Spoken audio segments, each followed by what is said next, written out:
ಬೇಕಾದ್ರ 56 ಇಂಚಿನ ಎದೆಯ ಪಿಎಂ, 10 ವರ್ಷದಲ್ಲಿ 7 ಯೂಟರ್ನ್, ಪ್ರತಿಪಕ್ಷಗಳ ಗುಟುರಿಗೆ ಸರ್ಕಾರ ಗಾಬರಿ. ಸ್ನೇಹಿತರೆ, ಇದು ನರೇಂದ್ರ ಮೋದಿ ಸರ್ಕಾರವನ್ನ, ನರೇಂದ್ರ ಮೋದಿಯವರನ್ನ ಟೀಕೆ ಟಿಪ್ಪಣಿ ಮಾಡುವ, ಕ್ರಿಟಿಸೈಸ್ ಮಾಡುವ ವರದಿ. 2014ರಲ್ಲಿ ನರೇಂದ್ರ ಮೋದಿಯವರು ಅಧಿಕಾರ ವಹಿಸಿಕೊಂಡಾಗ ಇಡೀ ದೇಶ ಅವರ ಮೇಲೆ ದೊಡ್ಡ ನಿರೀಕ್ಷೆ ಇಟ್ಕೊಂಡಿತ್ತು, ದೊಡ್ಡ ಕ್ರಾಂತಿಯನ್ನ ವಹಿಸಿತ್ತು. ದುರ್ಬಲ ಪ್ರಧಾನಿ ಅಂತ ಕರೆಸಿಕೊಂಡಿದ್ದ ಮನಮೋಹನ್ ಸಿಂಗ್, ಮಿತ್ರ ಪಕ್ಷಗಳ ಮರ್ಜಿಯಲ್ಲಿ ಕೆಲಸ ಮಾಡ್ತಾ ಇದ್ದ ಸಮ್ಮಿಶ್ರ ಸರ್ಕಾರಗಳ ಯುಗವನ್ನ ಕಂಡು ರೋಸಿ ಹೋಗಿದ್ದ ಭಾರತಕ್ಕೆ ಮೋದಿ ಹೊಸ ಭರವಸೆಯಾಗಿ ಕಂಡಿದ್ರು.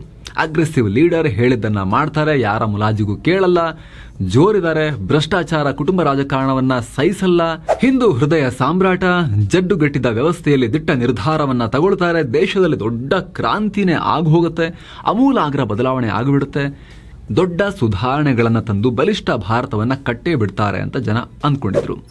ಆದರೆ ಸುಧಾರಣೆಗಳಾಗಿವೆ, ಇನ್ಕ್ರಿಮೆಂಟಲ್ ಸುಧಾರಣೆಗಳನ್ನ ಮಾಡಲಾಗಿದೆ, ಆದರೆ ಕ್ರಾಂತಿಕಾರಿ ಸುಧಾರಣೆಗಳನ್ನ ಮಾಡುವಲ್ಲಿ ವಿಫಲರಾಗಿದ್ದಾರೆ.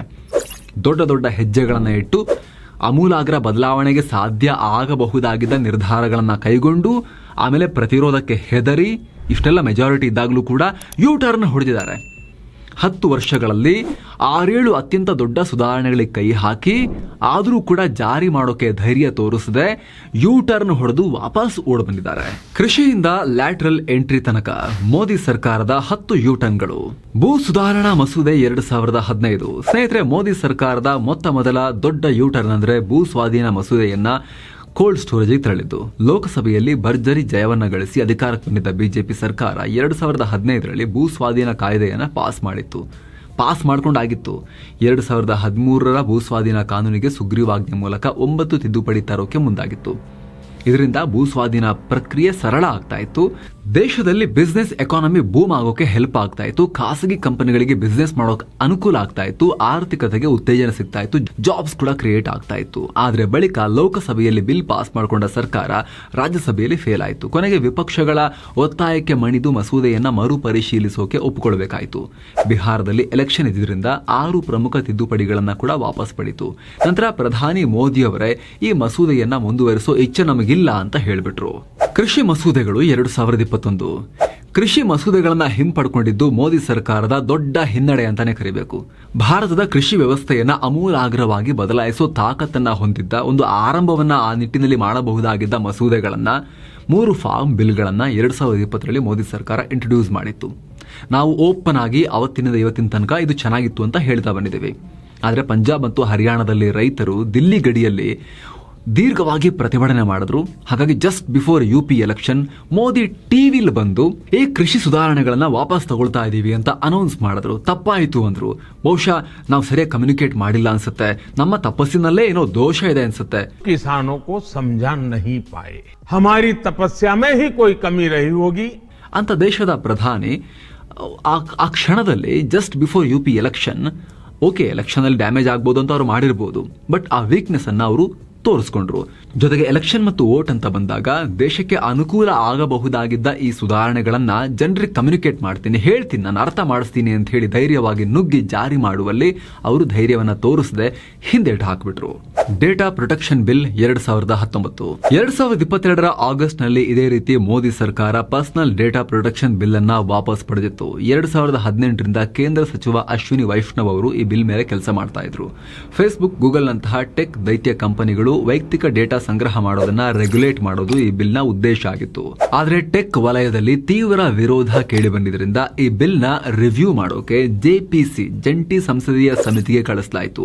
JPC ಈ ಬಿಲ್ಗೆ 81 ತಿದ್ದುಪಡಿಗಳನ್ನ ರೆಕಮೆಂಡ್ ಮಾಡಿತು. ಹೀಗಾಗಿ ಕೊನೆಗೆ ಸರ್ಕಾರ ಈ ಬಿಲ್ ನ ವಾಪಸ್ ಪಡ್ಕೊಳ್ತು. ಇದರ ಬದಲಾಗಿ 2022ರಲ್ಲಿ digital personal data protection bill ಅನ್ನ ತಗೊಂಡ್ಬಂತು. ಈಗ 2 ತಿಂಗಳಲ್ಲಿ 4 ಯೂ ಟರ್ನ್. ಇನ್ನು 3ನೇ ಅವಧಿಯಲ್ಲಂತೂ ಮೋದಿ ಸರ್ಕಾರ ಕಂಪ್ಲೀಟ್ ಬ್ಯಾಕ್ ಫುಟ್ ನಲ್ಲಿದೆ. 2 ತಿಂಗಳಲ್ಲಿ 4 ಆದೇಶ ಅಥವಾ ಬಿಲ್ಗಳನ್ನ ವಾಪಸ್ ತಗೊಂಡಿದ್ದಾರೆ. ಮೊದಲನೇದಾಗಿ ಬಜೆಟ್ನಲ್ಲಿ ಹಣಕಾಸು ಸಚಿವೆ ನಿರ್ಮಲಾ ಸೀತಾರಾಮನ್ ಅವರು ರಿಯಲ್ ಎಸ್ಟೇಟ್ ಆಸೆಟ್ಸ್ಗೆ ಇಂಡೆಕ್ಸೇಷನ್ ಬೆನಿಫಿಟ್ ಕೊಡಲ್ಲ, ಅದರ ಬದಲು LTCG ಟ್ಯಾಕ್ಸ್ ಅನ್ನ 20% ಇಂದ 12.5%ಗೆ ಇಳಿಸ್ತೀವಿ ಅಂತ ಹೇಳಿದ್ರು. ಆದರೆ ಮಧ್ಯಮ ವರ್ಗದಲ್ಲಿ ತೀವ್ರ ಅಸಮಾಧಾನ ಎದ್ದ ಪರಿಣಾಮ ಇದನ್ನ ವಾಪಸ್ ಪಡ್ಕೊಂಡ್ರು. ತಲೆ ಇರೋದಿಲ್ವ, ಮುಂಚೆನೇ ಕರೆಕ್ಟಾಗಿ ಯೋಚನೆ ಮಾಡಬೇಕು ತಾನೆ. 2 ಆಪ್ಷನ್ ಇರುತ್ತೆ, ಯಾವ್ದು ಬೇಕಾದ್ರೂ ಚೂಸ್ ಮಾಡಬಹುದು ಅಂತ. ಆಮೇಲೆ ಅದಕ್ಕೆ ಒಂದು ಯೂ ಟರ್ನ್ ಹೊಡೆದ್ರು. ಇನ್ನು ವಕ್ಫ್ ಬೋರ್ಡ್ ಬಿಲ್ ವಿಚಾರದಲ್ಲಂತೂ ಬಿಲ್ ಬಂದಿದ್ದಕ್ಕಿಂತ ವೇಗವಾಗಿ ವಾಪಸ್ ಆಯಿತು. ಅದು ಮಿತ್ರ ಪಕ್ಷಗಳು ವಿರೋಧಿಸಿದ್ರಿಂದ ಜಾಯಿಂಟ್ ಪಾರ್ಲಿಮೆಂಟರಿ ಕಮಿಟಿ ಕಳಿಸಿದ್ರು. ಬ್ರಾಡ್ಕಾಸ್ಟಿಂಗ್ ಬಿಲ್ ಸಾರ್ವಜನಿಕವಾಗಿ ಬಹಿರಂಗ ಆಗೋಕ್ಕೂ ಮುಂಚೆನೆ ವಾಪಸ್ ಆಯಿತು. ಈಗ ಲ್ಯಾಟ್ರಲ್ ಎಂಟ್ರಿಯಲ್ಲೂ ಕೂಡ ಅದೇ ರೀತಿಯಾಗಿದೆ. ಲ್ಯಾಟ್ರಲ್ ಎಂಟ್ರಿ ಒಳ್ಳೆ ಐಡಿಯಾನೆ. 1, 2, 3 ಹುದ್ದೆ ನೇಮಕ ಮಾಡಬೇಕಾದ್ರೆ ಇದು ಯಾರಿಗೂ ಪ್ರಾಬ್ಲಮ್ ಆಗ್ತಾ ಇರಲಿಲ್ಲ. ಕಾಂಗ್ರೆಸ್ ಕಾಲದಿಂದಲೂ ನೆಹರು ಕಾಲದಿಂದಲೂ ನಡೀತಾನೆ ಬಂದಿದೆ. ಹಂಗೆ ನೋಡೋಕೆ ಹೋದ್ರೆ ಅವ್ರಿಗಿಂತ ಬೆಟರ್ ಮೆಥಡನ್ನೇ ಇವ್ರು ಫಾಲೋ ಮಾಡ್ತಾ ಇದ್ರು. ಅವ್ರು ಮನಸ್ಸಿಗೆ ಬಂದವ್ರು ನೇಮಕ ಮಾಡ್ಕೊಳ್ತಾ ಇದ್ರು. ಇವರು ಅಪಾಯಿಂಟ್ಮೆಂಟ್ ಅನ್ನ UPSC ಇದೆಯಲ್ಲ, UPSC ಅವರು ನೀವು ಮಾಡಿ ಅಂತ ಹೇಳಿದ್ರು. UPSC ಹುದ್ದೆಗಳನ್ನ ಈ ರೀತಿ ಲ್ಯಾಟ್ರಲ್ ಎಂಟ್ರಿ ಮಾಡೋದಲ್ಲ. ಈ ರೀತಿ ಸರ್ಕಾರಗಳು ಹೊರಗಿಂದ ಕೆಲವರನ್ನ ಕರ್ಕೊಂಡ್ ಬರ್ತಾರಲ್ಲ, ನಾಲೆಜ್ ಇರುತ್ತೆ, ಎಕ್ಸ್ಪರ್ಟೀಸ್ ಇರುತ್ತೆ ಅಂತ, ಅವ್ರನ್ನ ಸರ್ಕಾರ ಬಾಯಲ್ಲಿ ಹೇಳಿ ಆಯ್ಕೆ ಮಾಡೋದಕ್ಕಿಂತ UPSC ಮೂಲಕ ಮಾಡ್ಸೋಕೆ ಇವ್ರು ಆದೇಶವನ್ನ ಕೊಟ್ಟಿದ್ರು. ಆದರೆ ನಂಬರ್ಸ್ ದೊಡ್ಡ ಪ್ರಮಾಣದಲ್ಲಿ ಇದನ್ನು ಮಾಡೋಕೆ ಹೊರಟ ಪರಿಣಾಮ ಅಲ್ಲಿ ಮೀಸಲಾತಿ ಕಾನ್ಸೆಪ್ಟ್ ಬಗ್ಗೆ ಸರಿಯಾಗಿ ಥಿಂಕ್ ಮಾಡದೆ, ಕ್ವಶನ್ ಬರ್ಬೋದು ಅಂತ ಯೋಚನೆ ಮಾಡದೆ ಮಾಡಿದ ಪರಿಣಾಮ ಈಗ ಅಲ್ಲೂ ಕೂಡ ಹೊಡೆಸ್ಕೊಂಡು ಈಗ ಒಂಥರ ಅವಮಾನ ಆಗೋ ರೀತಿಯಾಗಿದೆ. ಸುದ್ದಿ ಆದ 2-3 ದಿನಗಳಲ್ಲೇ ಹೆದರಿ ಬಿಟ್ಟು ಅದನ್ನ ಕ್ಯಾನ್ಸಲ್ ಮಾಡಿದೀವಿ ಅಂತ ಹೇಳಿ ಪ್ರಧಾನಮಂತ್ರಿ ಕಚೇರಿಯಿಂದ ಉದ್ದ ಸ್ಟೇಟ್ಮೆಂಟ್ ಇಶ್ಯೂ ಮಾಡಿಕೊಂಡು ಇಲ್ಲ ಅದನ್ನು ವಾಪಸ್ ತಗೊಳ್ತೀವಿ ಅಂತ ಹೇಳುವಂತ ಪರಿಸ್ಥಿತಿ ಬಂದಿದೆ. ಸ್ನೇಹಿತರೆ, ನಾವಿಲ್ಲಿ ಹೇಳಿದಂತ ಬಿಲ್ಗಳಲ್ಲಿ ಕೆಲವೊಂದು ಅದ್ಭುತವಾದ ಕ್ರಾಂತಿಕಾರಿ ಸುಧಾರಣೆಗಳಿಗೆ ಕಾರಣ ಆಗಬಹುದಾದ ಬಿಲ್ಗಳು, ನಿರ್ಧಾರಗಳಿದ್ವು. ಕೆಲವೊಂದು ಒಂದಷ್ಟು ರಿಪೇರಿಯಾಗಿ ಜಾರಿ ಮಾಡಬಹುದಾದಂತಹ ಐಡಿಯಾಗಳಿದ್ವು. ಬಟ್ ಎಲ್ಲವೂ ಒಳ್ಳೆ ಐಡಿಯಾಗಳೇ ಇದ್ವು. ಆದ್ರೆ ಇವುಗಳನ್ನ ಸರಿಯಾಗಿ ಕಮ್ಯುನಿಕೇಟ್ ಮಾಡಿ ದೇಶದ ಜನರನ್ನ ಒಪ್ಪಿಸಿಕೊಳ್ಳುವಲ್ಲಿ ಮೋದಿ ಸರ್ಕಾರ ಫೇಲ್ ಆಗಿದೆ. ಹಾಗಂತ ಯಾವುದೇ ಕೆಲಸ ಮಾಡಿಲ್ಲ ಅಂತಲ್ಲ. 10 ವರ್ಷಗಳಲ್ಲಿ ವೇಗವಾಗಿ ಒಂದಷ್ಟು ಕೆಲಸಗಳು ಕೂಡ ಆಗಿದೆ. ಆರ್ಟಿಕಲ್ 370 ರದ್ದತಿ, ಮೂಲಸೌಕರ್ಯಕ್ಕೆ ಇತಿಹಾಸದಲ್ಲಿ ಕಂಡು ಕೇಳರಿದಷ್ಟು ಅಲೋಕೇಶನ್ ಕೊಟ್ಟಿದ್ದು, ನಷ್ಟದಲ್ಲಿದ್ದ ಸರ್ಕಾರಿ ಸಂಸ್ಥೆಗಳ ಖಾಸಗೀಕರಣ ಮಾಡಿದ್ದು, ಫಾರಿನ್ ಪಾಲಿಸಿ ಬದಲಾವಣೆ, ರಕ್ಷಣೆಗೆ ಜಾಸ್ತಿ ಮಹತ್ವ ಕೊಟ್ಟಿದ್ದು, ಗಡಿ ಭಾಗದಲ್ಲಿ ಇನ್ಫ್ರಾ ಡೆವಲಪ್ ಮಾಡಿದ್ದು, ಈಸ್ ಆಫ್ ಡೂಯಿಂಗ್ ಬಿಸ್ನೆಸ್ಗೆ ಒಂದಷ್ಟು ವಾತಾವರಣವನ್ನ ಸೃಷ್ಟಿ ಮಾಡಿದ್ದು, ಭಾರತದಲ್ಲಿ ಮ್ಯಾನುಫ್ಯಾಕ್ಚರಿಂಗ್ಗೆ, ಭಾರತದಲ್ಲಿ ಸ್ಟಾರ್ಟ್ಅಪ್ ಕಲ್ಚರ್ಗೆ ಒಂದಷ್ಟು ಬಲವನ್ನ ಕೊಟ್ಟಿದ್ದು, ಈ ರೀತಿ ಒಂದಷ್ಟು ಬದಲಾವಣೆಗಳಾಗಿವೆ, ಪಾಸಿಟಿವ್ ಕೆಲಸಗಳು ಆಗಿವೆ. ಆದ್ರೆ ಭಾರತ ಡೆವಲಪಿಂಗ್ ಕಂಟ್ರಿ, ಅಭಿವೃದ್ಧಿ ಹೊಂದುತ್ತಿರುವ ರಾಷ್ಟ್ರ ಅನ್ನೋ ಹಣೆಪಟ್ಟಿಯನ್ನ ಕಿತ್ತೊಗೆದು ಬೇಗ ನಾವು ಡೆವಲಪ್ಡ್ ಕಂಟ್ರಿ ಆಗಬೇಕು ಅಂತ ಹೇಳಿದ್ರೆ ದೊಡ್ಡ ಮಟ್ಟದ ಬದಲಾವಣೆ ಆಗಬೇಕು. ಸಾಕಾಗಲ್ಲ, ಇದು ಇನ್ಕ್ರಿಮೆಂಟಲ್ ಚೇಂಜಸ್ ಸಾಕಾಗಲ್ಲ. ಕ್ರಾಂತಿಕಾರಿ ಅಮೂಲಾಗ್ರ ಬದಲಾವಣೆ ಆಗಬೇಕು, ರ್ಯಾಡಿಕಲ್ ಚೇಂಜಸ್ ಬರಬೇಕು. ಪರ್ ಕ್ಯಾಪಿಟಾ GDP ಈಗಿರೋ $2,500ಗಿಂತ $10,200 ದಾಟಬೇಕು. ಅಂದ್ರೆ ಈಗಿರೋದಕ್ಕಿಂತ 5 ಪಟ್ಟು ಹೆಚ್ಚಾಗಬೇಕು ನಮ್ಮ ದೇಶದ ಆವರೇಜ್ ಜನರ ಆವರೇಜ್ ಇನ್ಕಮ್. ಇದಾಗಬೇಕು ಅಂದ್ರೆ ಪರ್ ಕ್ಯಾಪಿಟಾ ಇನ್ಕಮ್ ಪ್ರತಿ ವರ್ಷ 7.5% ಗ್ರೋತ್ ಆಗ್ತಾ ಹೋಗಬೇಕು. GDP ಪ್ರತಿ ವರ್ಷ 9% ಗ್ರೋ ಆಗ್ತಾ ಹೋಗಬೇಕು. ಎಕಾನಮಿ ದೊಡ್ಡದಾದ್ರೆ ಸಾಕಾಗಲ್ಲ, ಇನ್ಕ್ಲೂಸಿವ್ ಬೆಳವಣಿಗೆ ಆಗಬೇಕು, ಉದ್ಯೋಗ ದೊಡ್ಡ ಪ್ರಮಾಣದಲ್ಲಿ ಸೃಷ್ಟಿಯಾಗಬೇಕು. ಇನ್ನು 6 ವರ್ಷದಲ್ಲಿ 11.5 ಕೋಟಿ ಉದ್ಯೋಗ ಸೃಷ್ಟಿ ಮಾಡಬೇಕು. ಸ್ಕಿಲ್ಡ್ ಲೇಬರ್ಸ್ ಬೇಕು. ನಮ್ಮಲ್ಲಿ 15 ಕೋಟಿ ಸ್ಕಿಲ್ಡ್ ಲೇಬರ್ಗಳ ಕೊರತೆ ಇದೆ.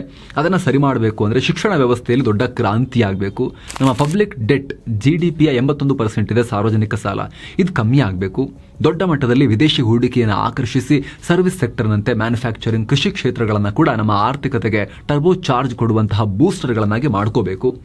ಎಕ್ಸ್ಪೋರ್ಟ್ ಲೆಡ್ ಎಕಾನಮಿ ಆಗಬೇಕು. ಇದೆಲ್ಲ ಆಗ್ತಿದೆ, ಚುಚು ಆಗ್ತಾ ಇದೆ. ಇದೆಲ್ಲ ಕ್ರಾಂತಿಕಾರಿ ಮಟ್ಟದಲ್ಲಿ ದೊಡ್ಡ ಪ್ರಮಾಣದಲ್ಲಿ ಆಗಬೇಕು, ವೇಗವಾಗಿ ಆಗಬೇಕು. ನಾವು ನೀವೆಲ್ಲ ಬದುಕಿರಬೇಕಾದ್ರೆ ಆಗಬೇಕು ಅಂತ ಹೇಳಿದ್ರೆ ದೊಡ್ಡ ಪ್ರಮಾಣದ ಸುಧಾರಣೆ ಆಗಬೇಕು. Agricultural reform, land reform, labour reform, skill development, health care reform, ಆರ್ಥಿಕ ಸುಧಾರಣೆ, ಲ್ಯಾಟ್ರಲ್ ಎಂಟ್ರಿ ಅಂತಹ ಅಡ್ಮಿನಿಸ್ಟ್ರೇಟಿವ್ ರಿಫಾರ್ಮ್, ಹೀಗೆ 10 ಹಲವು ಕ್ಷೇತ್ರಗಳಲ್ಲಿ ಸಾಲು ಸುಧಾರಣೆಗಳು ಆಗಬೇಕು. ದೇಶದಲ್ಲಿ ದೊಡ್ಡ ಮಟ್ಟದಲ್ಲಿ ಹೂಡಿಕೆ ಹರಿದು ಬಂದು ಉದ್ಯೋಗ ಸೃಷ್ಟಿ ಆಗಬೇಕು. ಇದು ಇನ್ಯಾವಾಗ್ಲೂ ಆದ್ರೆ ನಮಗೇನು ಉಪಯೋಗ ಇದೆ? ನಮ್ಮ ಮಕ್ಕಳು ಮೊಮ್ಮಕ್ಕಳ ಕಾಲಕ್ಕಾದ್ರೆ ನಮಗೇನು ಉಪಯೋಗ ಇದೆ? ಈಗಲಾಗಬೇಕಲ್ಲ. ನಾವು ಬದುಕಿದಾಗಲೇ ಯಾಕೆ ಭಾರತ ಅಭಿವೃದ್ಧಿ ಹೊಂದಿದ ಭಾರತ ಆಗಬಾರ್ದು? ಇದು ಎಮೋಷನಲ್ ವಿಚಾರ ಆಯಿತು. ಪ್ರಾಕ್ಟಿಕಲ್ ಕಾರಣ ಕೂಡ ಇದೆ. ಇವಾಗ ಭಾರತಕ್ಕೆ ಡೆಮೋಗ್ರಾಫಿಕ್ ಅಡ್ವಾಂಟೇಜ್ ಇದೆ. ಭಾರತದ 65% ಜನಸಂಖ್ಯೆ ಯುವ ಶಕ್ತಿಯಿಂದ ಕೂಡಿದೆ. 65% ಜನ 35 ವರ್ಷದ ಒಳಗಿನವರಿದ್ದಾರೆ. ಇನ್ನು 10-15 ವರ್ಷ ಆದ್ರೆ ಭಾರತಕ್ಕೆ ಈ ಅಡ್ವಾಂಟೇಜ್ ಕಮ್ಮಿ ಆಗ್ತಾ ಬರುತ್ತೆ. ಚೀನಾ ಈ ಅವಕಾಶವನ್ನ ಸರಿಯಾಗಿ ಬಳಸ್ಕೊಳ್ತು. ಈಗ ಒಂದಷ್ಟು ಗ್ರೋತ್ ಆಯ್ತು. ಇವಾಗ ಚೀನಾ ಏಜ್ಡ್ ಕಂಟ್ರಿ ಆಗ್ತಾ ಇದೆ. ನಾವು ಕೂಡ ಮಿಸ್ ಮಾಡ್ಕೋಬಾರದು. ಜೊತೆಗೀಗ ಭಾರತಕ್ಕೆ ಸ್ಟ್ರಾಟಜಿಕ್ ಅಡ್ವಾಂಟೇಜ್ ಕೂಡ ಇದೆ. ಜಾಗತಿಕ ಲೋಕದಲ್ಲಿ ಚೀನಾ ದೊಡ್ಡ ಮಾರುಕಟ್ಟೆಯಾಗಿ ಸಪ್ಲೈ ಚೈನ್ ಆಗಿ ಬೆಳೆದಿದೆ. ಆದರೆ ಅದರ ಆಕ್ರಮಣಕಾರಿ ವರ್ತನೆಯಿಂದ ಅಮೆರಿಕ ಸೇರಿದ ಹಾಗೆ ಬಹಳಷ್ಟು ಅಭಿವೃದ್ಧಿ ಹೊಂದಿರೋ ರಾಷ್ಟ್ರಗಳು ಭಾರತಕ್ಕೆ ಸಪೋರ್ಟ್ ಮಾಡಬೇಕು, ಭಾರತವನ್ನ ಇನ್ನೊಂದು ನೆಕ್ಸ್ಟ್ ಚೈನಾ ಆಗಿ ನೋಡಬೇಕು ಅಂತ, ಭಾರತವನ್ನು ಮ್ಯಾನುಫ್ಯಾಕ್ಚರಿಂಗ್ ಹಬ್ ಮಾಡಬೇಕು ಅಂತ ನೋಡ್ತಾ ಇದೆ. ಈಸ್ಟ್ ವೆಸ್ಟ್ ಎಲ್ಲರಿಗೂ ನಾವು ಬೇಕಾಗಿದ್ದೀವಿ.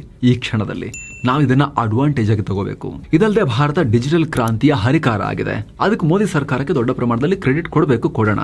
ದೊಡ್ಡ ಮಟ್ಟದಲ್ಲಿ ಡಿಜಿಟಲ್ ಇನ್ಫ್ರಾ ಡೆವಲಪ್ಮೆಂಟ್ ಆಗಿದೆ. ಕಳೆದ 10 ವರ್ಷಗಳಲ್ಲಿ. ಇಂಟರ್ನೆಟ್ ಪೆನೆಟ್ರೇಷನ್ ಆಗಿದೆ, ಟೆಕ್ ಸೇವಿ ಜನಸಮೂಹ ದೊಡ್ಡ ಮಟ್ಟದಲ್ಲಿ ಇದ್ದಾರೆ, ಫಿನ್ಟೆಕ್ ಕ್ರಾಂತಿಯಾಗಿದೆ. ಇದನ್ನ ಬಳಸ್ಕೊಳ್ಳೋಕೆ ನೆಕ್ಸ್ಟ್ ಜನರೇಷನ್ ಆಫ್ ರಿಫಾರ್ಮ್ಸ್ ಅಗತ್ಯ. ಆ ಟೈಮಿಗೆ ಕರೆಕ್ಟ್ ಆಗಿ ಇವರು ಊರುಗೋಲಿನ ಸರ್ಕಾರಕ್ಕೆ ಬಂದ್ಬಿಟ್ಟಿದ್ದಾರೆ ಬಹುಮತವನ್ನು ಕಳ್ಕೊಂಡು.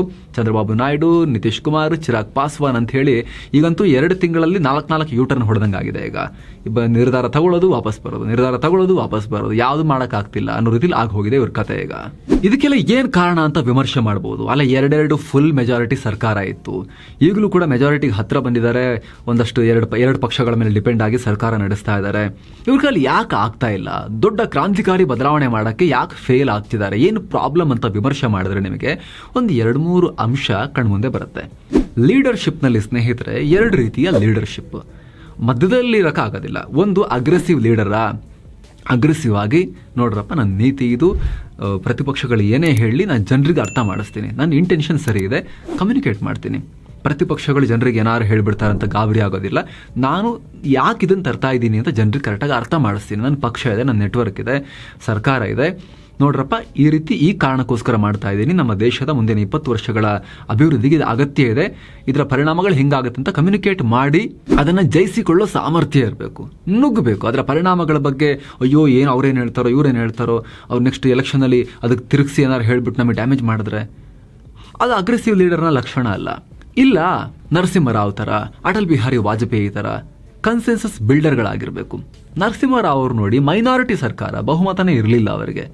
ಮೈನಾರಿಟಿ ಸರ್ಕಾರ ಹಿಡ್ಕೊಂಡು ಇತಿಹಾಸದಲ್ಲಿ ಕಂಡು ಕೇಳರಿಯದ ಸುಧಾರಣೆಗಳನ್ನು ಮಾಡಿದ್ರು.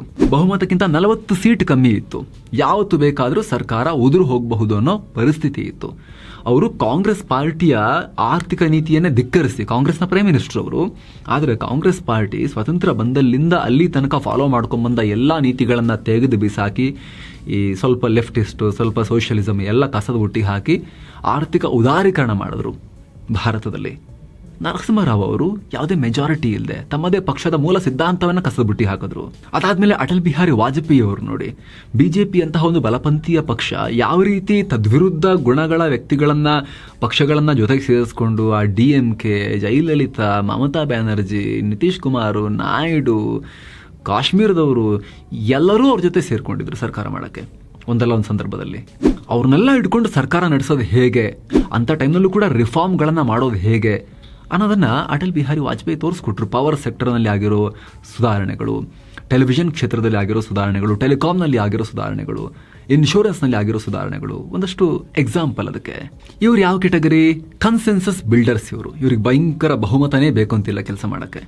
ಇನ್ನು ಕೆಲವ್ರು ಹೆಂಗಿರ್ತಾರೆ ಅಂತ ಹೇಳಿದ್ರೆ, ಅವ್ರಿಗೆ ಚೆನ್ನಾಗಿ ಬಹುಮತ ಇದ್ರೆ ಯಾರೂ ಕೇರ್ ಮಾಡೋದಿಲ್ಲ. ಅವ್ರು ಮಾಡ್ತಿರೋ ಕೆಲಸ ಸರಿ ಇದೆ ಅಂತ ಹೇಳಿದ್ರೆ ಅಗ್ರೆಸಿವ್ ಆಗಿ ಅದನ್ನು ಮಾಡ್ತಾರೆ. ಅದು ಏನು ರಿಸಲ್ಟ್ ಇದೆ ನಾನು ಜವಾಬ್ದಾರಿ ಅಂತ ಮುಂದೆ ನುಗ್ತಾರೆ. ಆಮೇಲೆ ಜನರಿಗೆ ಅದನ್ನು ಕಮ್ಯುನಿಕೇಟ್ ಮಾಡಿ ಅರ್ಥ ಮಾಡಿಸ್ತಾರೆ. ಶಾರ್ಟ್ ಟರ್ಮ್ನಲ್ಲಿ ಸ್ವಲ್ಪ ಇನ್ಕನ್ವೀನಿಯನ್ಸ್ ಆದರೂ, ಪ್ರತಿಪಕ್ಷಗಳು ಅದಕ್ಕೆ ನೆಗೆಟಿವ್ ನರೇಟಿವ್ ಕೊಟ್ಟು ಪ್ರಚಾರ ಮಾಡಿದ್ರು ಕೂಡ ಇಲ್ಲ, ನಾನು ಸತ್ಯವನ್ನ ಜನರಿಗೆ ಅರ್ಥ ಮಾಡಿಸ್ತೀನಿ ಅಂತ ನುಗ್ಗುತ್ತಾರೆ.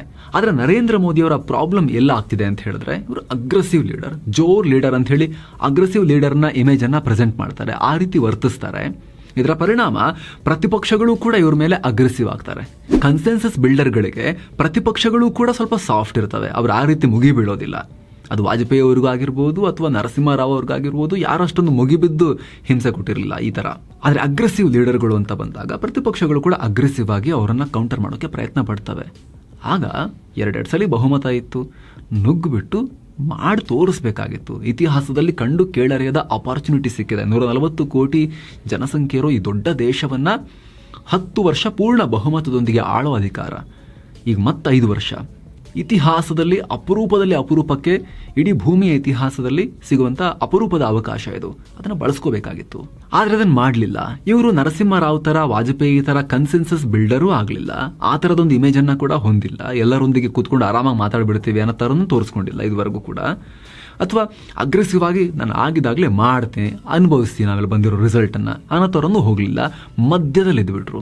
ಅದರ ಪರಿಣಾಮ ಇವ್ರ ಸ್ಟೈಲ್ ಇದೆಯಲ್ಲ, ಸರ್ಪ್ರೈಸ್ ಆಗಿ ತರ್ತೀವಿ ಅಂತ ಹೇಳಿ ಯಾವುದೇ ಚರ್ಚೆ ಮಾಡೋದಿಲ್ಲ, ಯಾವುದೇ ರೀತಿಯಲ್ಲೂ ಕೂಡ ಪಬ್ಲಿಕ್ ಡೊಮೇನ್ ಅಲ್ಲಿ ಡಿಸ್ಕಷನ್ ಮಾಡ್ಕೊಂಡು ಹೆಜ್ಜೆ ಇಡೋದಿಲ್ಲ. ಹೆಚ್ಚಿನ ವಿಚಾರಗಳಲ್ಲಿ ಸುಗ್ರೀವಾಜ್ಞೆ ತಂದು ಬಿಡೋದು ಸೀದಾ. ಕೇಳದೆ ಡಿಸಿಷನ್ ತಗೊಳ್ಬಿಡೋದು, ಆಮೇಲೆ ವ್ಯಾಪಕ ವಿರೋಧ ವ್ಯಕ್ತ ಆದ್ಮೇಲೆ ಆಮೇಲೆ ಜನರು ಹಿಂಗ್ ಥಿಂಕ್ ಮಾಡ್ತಾರೆ ಇದ್ರ ಬಗ್ಗೆ ಅಂತ ಅನ್ಕೊಂಡು ಆಮೇಲೆ ಅದನ್ನ ವಾಪಸ್ ತಗೊಳ್ಳೋದು. ಈ ರೀತಿ ಮಾಡ್ತಾ ಒಂದು ಐತಿಹಾಸಿಕ ಅಪಾರ್ಚುನಿಟಿ ಭಾರತ ಅಂತ ತಾನು ಕ್ರಿಯೇಟ್ ಮಾಡ್ಕೊಂಡಿತ್ತು, ಅದನ್ನೆಲ್ಲೋ ಕಳ್ಕೊಳ್ತಿದೀವ ಅನ್ನೋ ಆತಂಕ ಈಗ ದೇಶದಲ್ಲಿ ಮನೆ ಮಾಡಿರೋಕೆ ಇವ್ರು ಕಾರಣ ಆಗ್ತಾ ಇದ್ದಾರೆ. ಈಗಂತೂ ಬಹುಮತ ಹೋಗಿ ಸಮ್ಮಿಶ್ರ ಸರ್ಕಾರ ಬಂದಿದೆ. ಇನ್ನು 5 ವರ್ಷ ಯಾವ ರೀತಿ ಹೋಗುತ್ತೆ, ಇನ್ನು ಮುಂದೆ ನರೇಂದ್ರ ಮೋದಿ ಅವರ ಅಡ್ಮಿನಿಸ್ಟ್ರೇಷನ್ ಯಾವ ರೀತಿ ಸಾಗುತ್ತೆ, ಇವರು ಅಗ್ರೆಸಿವ್ ಆಗಿ ಮುಂದುವರಿಯಕ್ಕೆ ಸಾಧ್ಯ ಆಗುತ್ತಾ, ಬಹುಮತ ಇದ್ದಾಗಲೇ ಆಗಲಿಲ್ಲ ಈಗ ಸಾಧ್ಯ ಆಗುತ್ತಾ, ಅಥವಾ ತಮ್ಮ ನೇಚರ್ ಅನ್ನ ಬದಲಾಯಿಸಿಕೊಂಡು ಇವರು ನರಸಿಂಹರಾವ್ ಅಥವಾ ವಾಜಪೇಯಿ ರೀತಿ ಕನ್ಸೆನ್ಸಸ್ ಬಿಲ್ಡರ್ಗಳಾಗ್ಲಿಕ್ಕಾದ್ರೂ ಸಾಧ್ಯ ಆಗುತ್ತೆ. ಆದ್ರೆ ಈಗ ಇವರು ಬದಲಾದ್ರೂ ಕೂಡ ಕಳೆದ 10 ವರ್ಷಗಳಲ್ಲಿ ಇವರ ಇನ್ನೊಂದು ಅವತಾರವನ್ನ ಕಂಡಿರುವಂತಹ ಪ್ರತಿಪಕ್ಷಗಳು ಈಗ ಅವರಿಗೆ ಕೋಆಪರೇಟ್ ಮಾಡ್ತಾರಾ? ಸಾಫ್ಟ್ ಆದ್ರ ತೆಗಿರಿ 56 ಇಂಚಿನ ಚೆಸ್ಟ್ ನೋಡೋಣ ಅಂತ ಹೇಳಿ ಇವ್ರು ಚೂರು ಮೆತ್ತಗಾದ್ರೆ ಪೂರ್ತಿ ಅವ್ರನ್ನ ಮೆತ್ತಗೆ ಮಾಡಕ್ಕೆ ಪ್ರತಿಪಕ್ಷಗಳು ಪ್ರಯತ್ನ ಪಡ್ತಾವ? ಈ ಎಲ್ಲ ಪ್ರಶ್ನೆಗಳು ಈ ಕ್ಷಣಕ್ಕಿವೆ. ಇದಕ್ಕೆ ಸಂಬಂಧಪಟ್ಟಂತೆ ನಿಮ್ಮ ಅಭಿಪ್ರಾಯವನ್ನು ಕಾಮೆಂಟ್ ಮಾಡಿ ತಿಳಿಸಿ. ಮತ್ತೆ ಭೇಟಿ ಆಗ್ತಿರೋಣ. ನಮಸ್ತೆ.